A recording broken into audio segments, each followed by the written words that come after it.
When people, based upon their origins, are being treated like scum, when people are being locked up for the crime of not being able to prove where they were for every single one of the last 40 years, and when they all hail from the Caribbean, and Caribbean leaders say to you, could we have a chat about this, Prime Minister, seeing as we're all here for a Commonwealth Summit?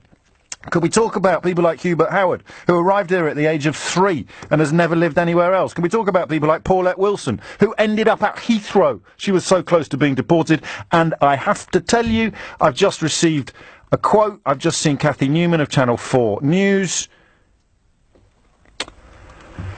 has received confirmation from the Home Office that people have already been deported. And I quote now, in Britain in 2018, I quote, they have been deported in error.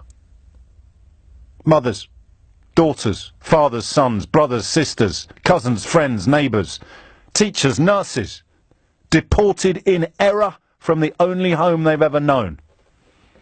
And if it wasn't for the journalists on newspapers that still have some sort of claim to integrity and honesty, if it wasn't for them, Theresa May wouldn't have even rolled over.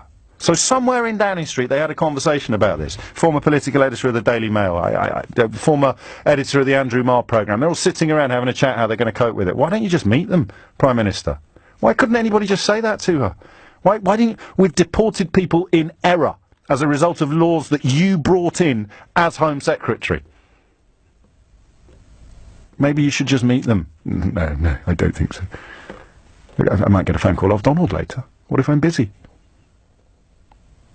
We are deporting people in error because of laws that you brought in. The countries to which they are being deported have asked if they could talk to you about this situation.